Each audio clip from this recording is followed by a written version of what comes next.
Okay, so Thursday night this week we've pulled our elective young team onto the call. So Fraser, Robbie, and Archie are all here. So we're just gonna really chat about like what it's like being a younger person in the fitness industry. It's a pretty tough industry to be a part of anyway. Never mind being all of them under the age of 21. Fraser's only got a week left there, but he still qualifies. So, for the benefit of maybe the non-members, plus probably some of the FFD members, Fraz, you go first. Who are you? Fraser Allen, turning 21 next week. Brilliant. When did you start training at FSA? Like, how did you first come to get involved, like just in the gym itself? I went to the I can't remember what it's called. It's the day where the gym first opened, and it was basically like you pay £1 and you go in, you try at the gym. It was before the gym officially opened. So I went to the first day there with my dad, and then from there I was sucked in by Johnny Graham and Sam, and then me and my dad trained there every like Monday, Wednesday, Friday morning before school, back in 2016. Yeah, because how old? So like, how old were you then? You weren't very old then. No, I was 16. Yeah, and you were like resident 6:30 a.m. Yeah, Monday, Wednesday, Friday before school. So when the gym first opened, like most of those, like I can imagine for the first little while, it was just you and your dad. Yeah, there's a really good picture actually Sam took of one of the mornings. It was absolutely freezing. It was like January at some point. And it was like a deadlift box workout, and it was just me and my dad in the gym. But that was pretty much the theme for maybe the first 2 or 3 months. The odd person would come in, but yeah, it was quite quiet in the early stages. Yeah, that's cool. So right, let me just do the same with the others. So let's go Robbie first. So Robbie, I'm bringing you in here. So Robbie, how old were you when you got into CrossFit, and where did your kind of CrossFit experience start? So I started when I was 13. I didn't start at a gym. I didn't start at FFD, sorry. I started at another gym in Dundee.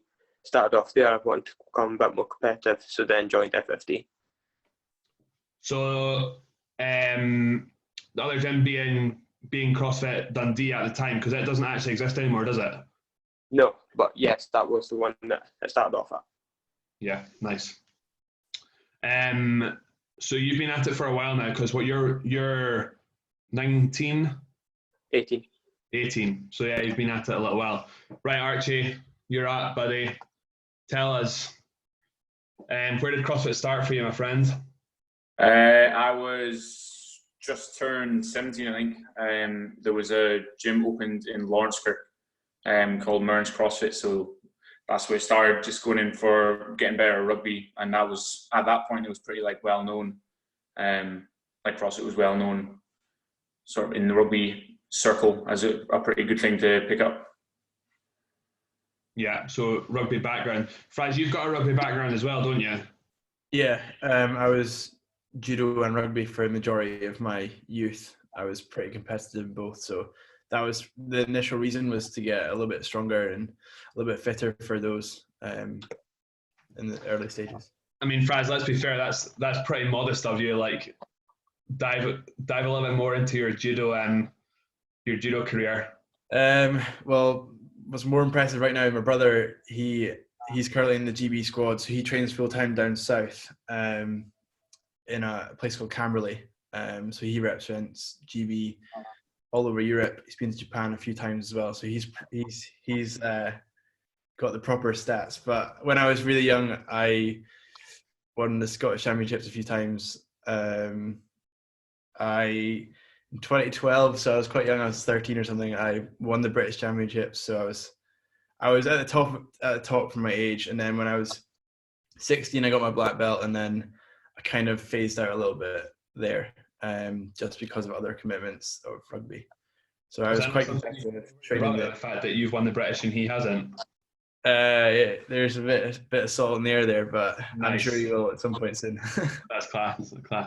Right, so moving on, Fred. So you obviously started out like doing CrossFit, that kind of winter, January 2016. So then, how did coaching come about? Like, how did the process of you becoming a coach start off? So when I first started, obviously it was S&C for rugby. It's basically the main thing there, but kind of started to really fall in love with CrossFit. I thought it was a great methodology. I got really behind it. I spent a lot of time with Sam because it was just me and him and my dad for the majority of the first 6 months. So we got along really well. And then it was kind of like probably towards the start of my last year at school, Sam started hinting the idea of potentially coaching and picking up a little bit of part-time work, just to kind of offload a little bit of workload from Sam, which kind of the same thing with Christian Fraser. And then in early 2017, I sat my level 1, and then I did a lot of shadowing actually, and then like I shadowed Kirsty quite a bit, and also Sam helped out quite a lot, and then I just had to take the plunge one day and took my own class. So like, let's go back about talking about doing your L1. So like, what was it like doing like the level 1 like as a course, and like what were the huge takeaways and stuff that you took away from just doing the level 1 itself? It was quite a daunting experience to start with, because I was 17, going into a room of what seemed like very qualified people, and I felt a little bit out of my depth. But I mean, the coaches that did the level 1 were absolutely amazing. I had Oakley Woodhouse and Carl Steadman and Danny, I can't remember his last name, but they were brilliant. Oakley was quite young at the time as well, so she took me under her wing a little bit, which was quite cool. But yeah, the experience itself for sitting at level 1 was pretty awesome. It was just like so many knowledge bombs that you like tiny little simple things that you have with you forever. Like I got drilled so hard in my air squat, and that was one of the most painful experiences of my life, but it was something that I remember always. Yeah, I think the level 1's great, like for that reason, because like as people, like you always kind of think you move like okay, and then as someone who you believe kind of like moves okay, like you go into that experience and you literally do, like you get ripped apart from start to finish. It's not like it's fun, like for sure, but yeah, super interesting experience. Archie and Robbie, what was your experience of the L1 when you did it? Yeah, it was very good, but like what I kind of took away from it was a lot of CrossFit isn't the only place to learn from. There's also a lot of places such as like the British weightlifting level 1 and 2. I would look into doing that at some point down the line, purely because of how they taught it to how I know it. I'm not saying it's wrong, I'm saying that it's just so many ways of teaching one thing that it's better to have more knowledge, kind of thing. But like what Fraser was saying, it was intimidating coming in and kind of feeling that all these guys were a lot better than you, but the fact is you're kind of all the same, almost, if that makes sense. But yeah, it was a great experience. Nice. Archie? It's the same as that. I'm not sure how it would have gone if I went down with Robbie and Julia. So if they weren't there, I imagine it would have been a lot more daunting, but it was nice to go with some people, some familiar faces. But then, yeah, like try go down with sort of as an open mind as I could get. And we were lucky enough to have like guys like Rob Lawson on our course. So, I was just trying to get as much knowledge as I could in those 2 days. Yeah. Did you all do your level 1s in Glasgow? Yeah. I didn't do mine in Glasgow, I did mine in Manchester. Yeah, so Fraz, you talk about taking the plunge and doing your first class. Talk us through that first class. Well, when I was really young, sorry? So talk us through like the lead up to it, and then I mean, I did hear like bits here and there, like Kirsty she always tried to really push me to. When I was young, I was super shy. There's no way I would have thought I would be able to stand up in front of a class of 15 adults and tell them what to do. Like I had very low confidence. I was very quiet, very shy. So I mean, that was a massive deal for me to even speak in front of that many people. But Kirsty was really good. She pushed me. She got me out of my comfort zone. I took originally quite a lot of strength pieces in the shadow fade, and then going into that first class, it was pretty terrifying. But I mean, once she got going, it was fine. I know I stuttered a lot and I said M probably about 1 million times, but it was pretty. Once it was done, it was pretty amazing feeling. What do you think in the first few months and stuff was the biggest challenge in terms of coaching to the members? I was confident in my knowledge. I've always been around a lot of really good coaches. Like I've had a lot of really good coaching influence. So in terms of skills that way, I've had a lot of kind of really good influence there. But and for movement as well, I felt confident with that. But it was more all about the delivery for me, where it was just having the confidence in my own ability to be able to stand up and speak to someone clearly. That was the hardest part for me, for sure. Yeah, and so you've come a long way since then. Like you're a fair bit older. How has coaching progressed for you? Like from the things that you found difficult to start with to now? How have you changed as a coach over the time and in the nearly 4 years now that you've done it? I've always been really busy. So when I first started coaching, I was still at school. I also worked a part-time job at the PN, so I was always busy.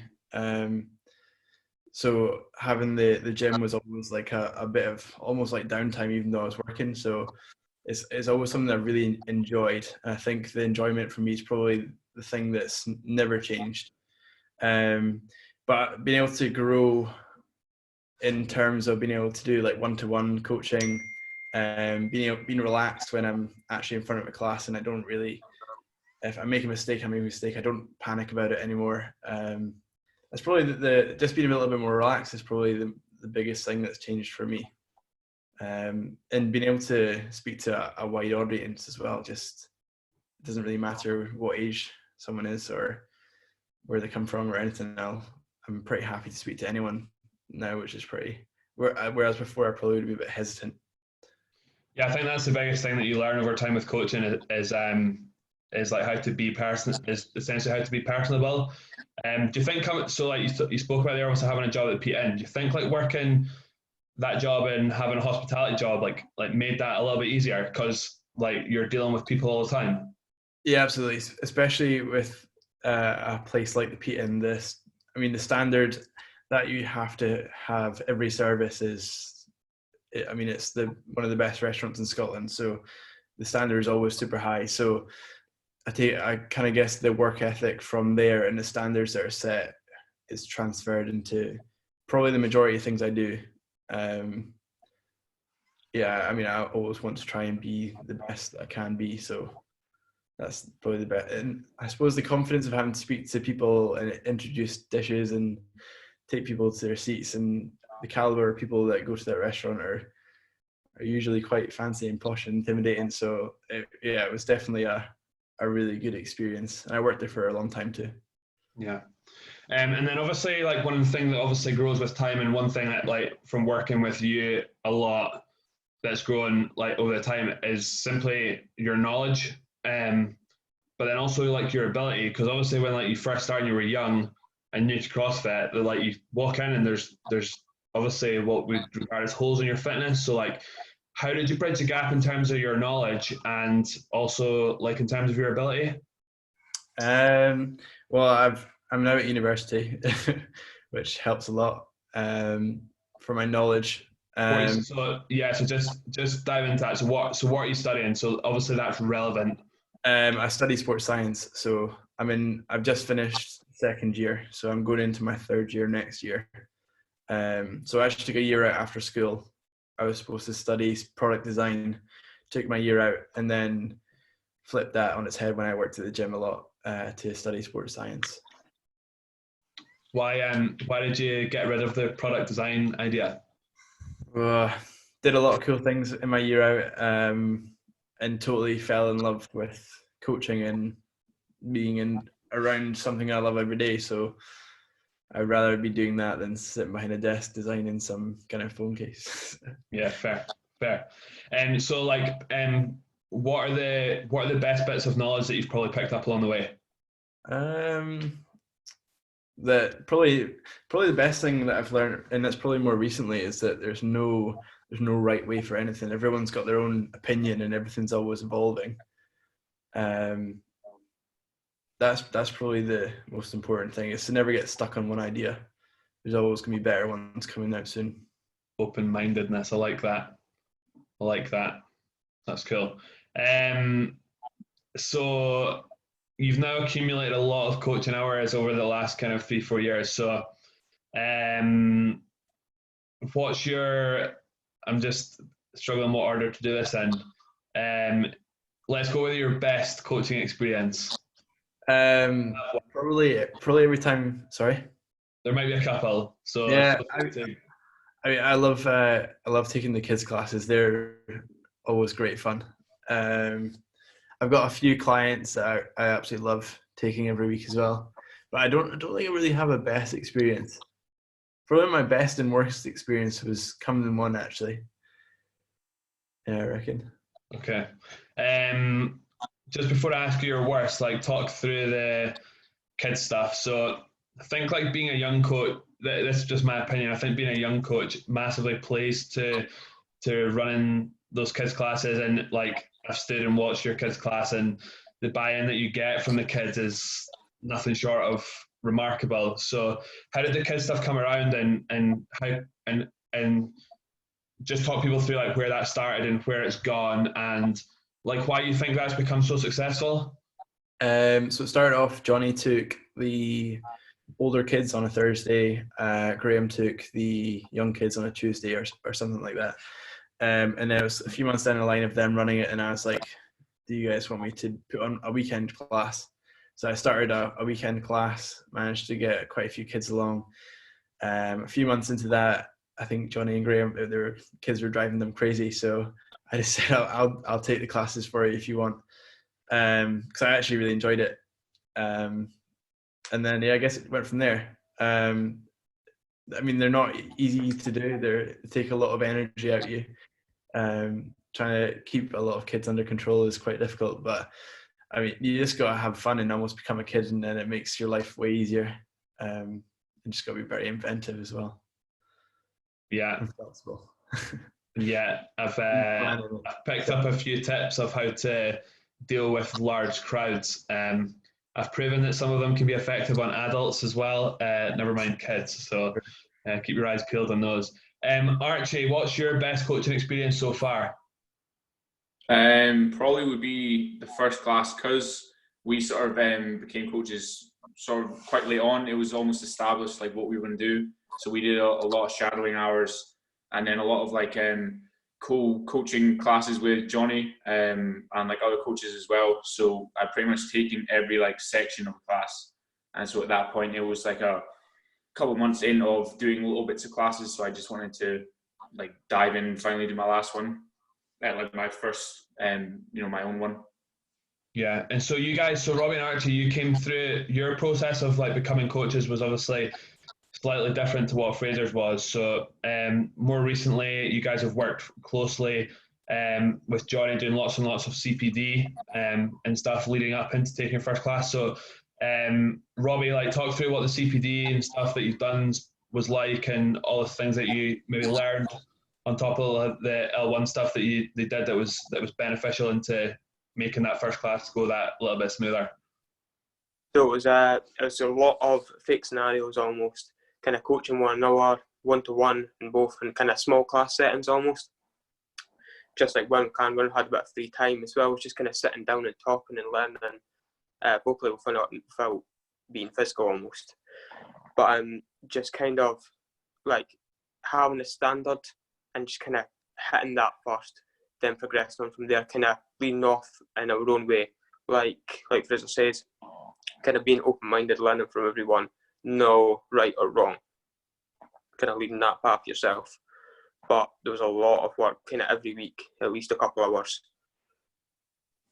Yeah, and I think that's proved, like, from the business aspect, like I think that's proved to be like a fairly successful way of bringing in coaches, which is cool. And Archie and Robbie are kind of the first two products of that, which is cool to see how they're going to develop as time goes on. Fraz, let's come back. So, worst coaching experience, or maybe your most embarrassing moment as a coach? I think Kirsty and Fraser will be disappointed if I don't share this, but I can't even remember what it was, but it was a summer of some sort. I was on the Saturday class. Kirsty already knows, and so do you, Fraser. So basically, I've got really, really bad hay fever, like really bad, and I don't know what I was doing, but the night before I was out with a few friends, we went for like a walk through the woods and stuff, and the next morning, I woke up and I could not see. Like my eyes were so swollen that I couldn't actually see. And I was like, shit, I don't know what I'm going to do. I got to drive to the gym. I can't take class. What am I going to do? So I had to sit with tea bags on my eyes for an hour before I went to class. And this was like at 7:30 in the morning. And then when I got to class, I managed to get my eyes so I could actually see. So I had maybe like that much room to actually see, so I could drive. And then if you've ever seen a picture of Bear Grylls when he got stung by loads of bees, that's what I looked like. So I mean that was probably my worst experience because it was really embarrassing, but it was also probably one of my best because it was really funny. So I remember that morning so vividly. So I think I came in to train at 10 o'clock and walking in, and my initial reaction was like, what the hell has happened to you? Yeah, I do remember that. That's a good one. Robbie, Archie, any embarrassing moments so far? Just kind of tripping over my own words. Nothing as bad as that, anyway. Yeah, Archie. There's been a couple like demo movements. So I've demoed a clean, and the bars like popped up and hit me in the shin, and then I did it with strict press as well. Those are pretty embarrassing when you're telling people like for strict press, move your shin out the way, and then you don't. So that was probably one of the worst ones. Yeah, I've had that. So early on in my coaching days, and it wasn't long after I had just gotten the skill of bar muscle ups, and confident as I was, jumped up 6:30 in the morning class, no warm up. Here's how to demo a bar muscle up. Boom, fail, and that was red face for the rest of the class. So yeah, it happens to us all. No one's exempt from that. Fraser, if you could go back and tell a younger version of yourself something that you now know, what would you say to young, fresh-faced coach Fraser of 2016? What would you tell him? In terms of sport, I would just tell myself to relax and not take things too seriously, for sure. In terms of coaching, I don't know. That's quite difficult. Maybe come back to me. I'm not sure. I'll think. Yeah, I don't know. Come back to me. Okay, you can have a think over that one, and you can pipe up on that. So I'm going to go to the questions before I do the little quick fire round with you at the end, Fraser. Okay. Top 3 tips for young coaches starting out, Fraz. Definitely shadow as much as possible, and different people too, because everyone's got their different styles.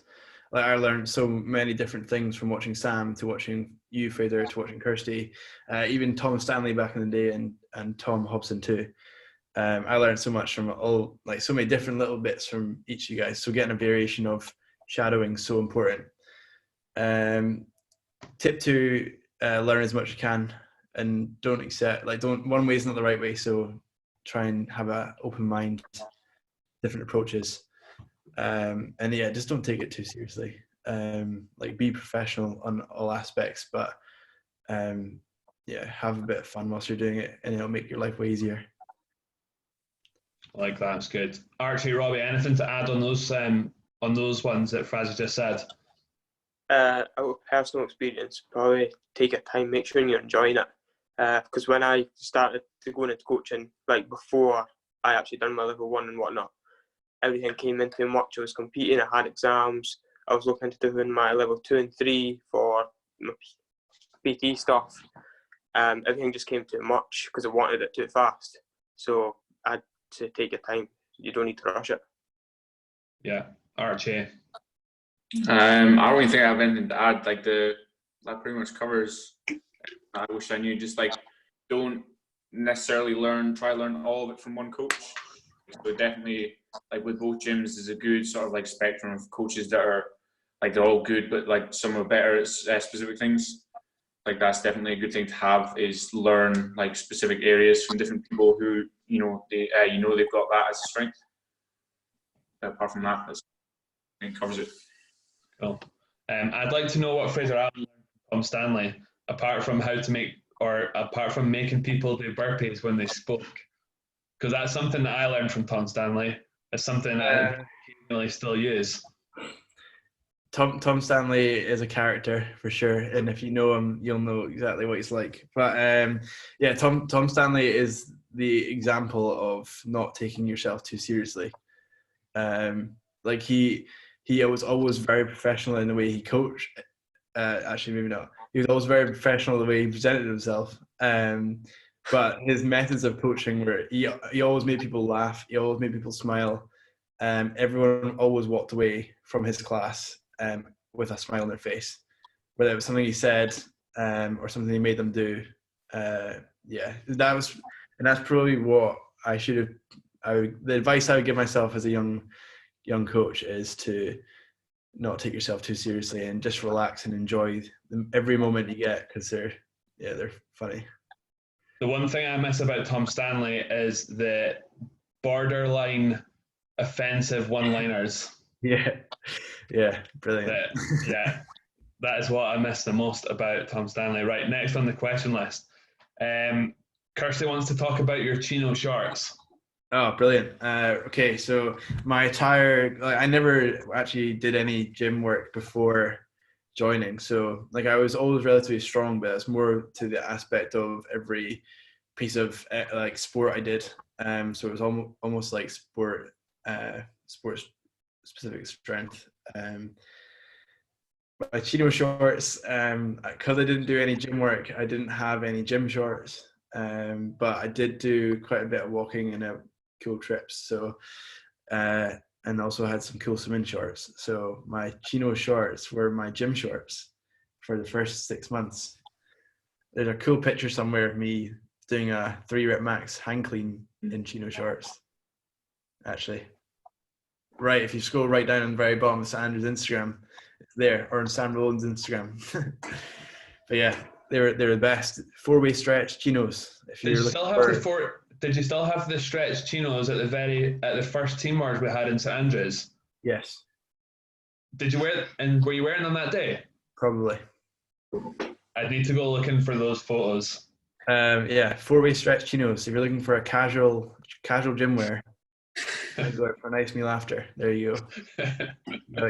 Straight off the golf course into the gym, straight to dinner. Multi-purpose. Nice. All in one gym wear.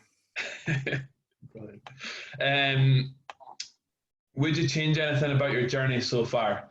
I'm going to only ask this to Fraser, because Fraser's done this for a longer period of time. I don't know. I've been really fortunate in the opportunities I've got from St Andrews, like Function Fitness St Andrews. I maybe would have tried to maybe learn a little bit more about how the business worked in the early stages. And that probably would have helped me now. In terms of coaching, not really. I think I've been really fortunate with like all the coaches I've had around me, especially Sam. Sam was amazing for showing how important being very personal with people is in the gym, and making sure you have that little connection makes a massive difference. It makes you feel really special. So yeah, not really much I'd change, I think, other than kind of learning the ropes and the nitty gritty stuff. It's pretty boring, but it would be benefit me now. And maybe push one-to-one stuff a little bit earlier just to get me a bit more comfortable with that. But yeah, I think I've been really lucky with the process, to be quite honest.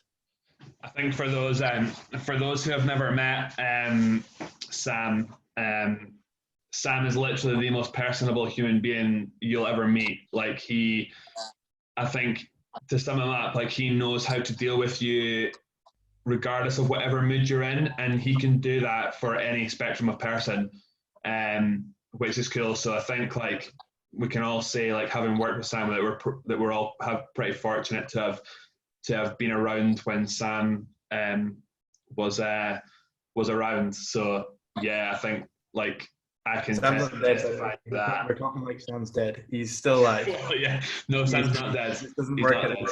He just doesn't work at Joe anymore. So yeah. I still stay in very close contact. He's perfectly well. Yeah.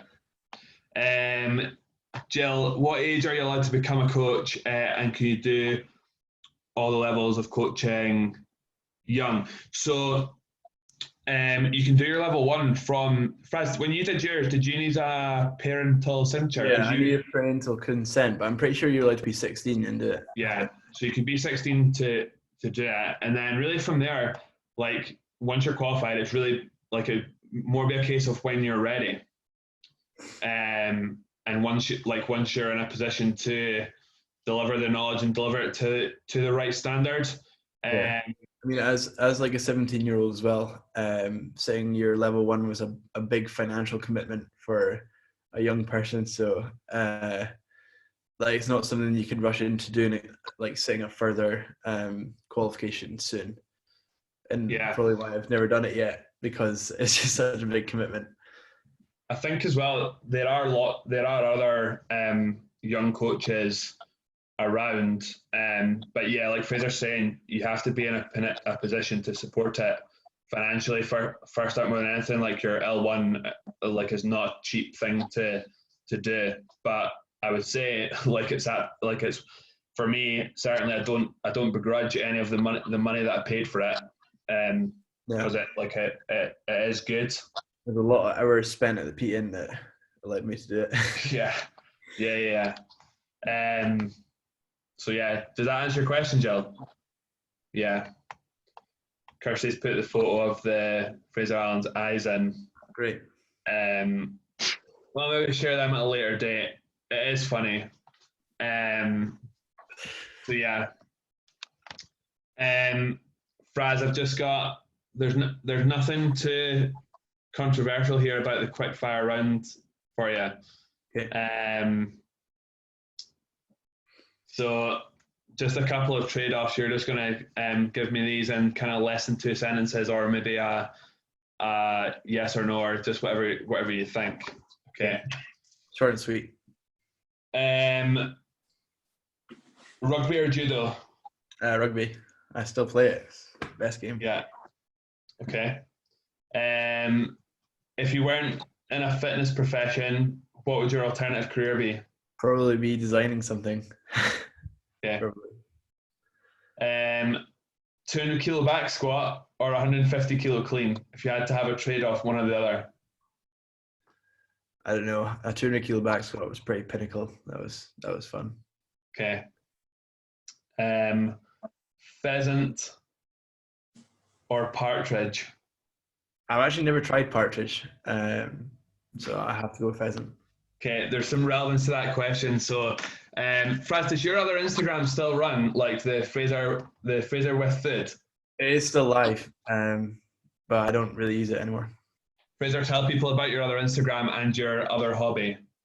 So one of my biggest, if everyone knows me, if anyone knows me well, they know that I'm never, I don't really show off my abs because I don't really have any because I love food. Yeah, I absolutely love food. Working in a Michelin star restaurant for 4 years didn't do me any favors. I have the finer taste for food, and I appreciate food as much as I can. Yeah. Okay. Favorite cheese? Oh,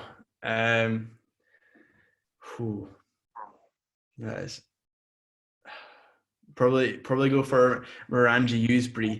It's from a dairy off at the top of Scotland. I had to run the cheese trolley at the PN. It's a thing. Red or white wine? Red, really. Okay. Favorite beer? Oh, I gotta go local. Yippee IPA, St Andrews Brew Co. And it's Brooker. Nice. Out snatching Fraser or out cleaning Fraser. Out snatching Fraser or doing more bar muscle ups than Liam. Out snatching, obviously. I can't do bar muscle ups, aren't my thing. Yeah. That's it. That's all. Okay, that's all my questions. If anyone's got any more questions, feel free to fire them in.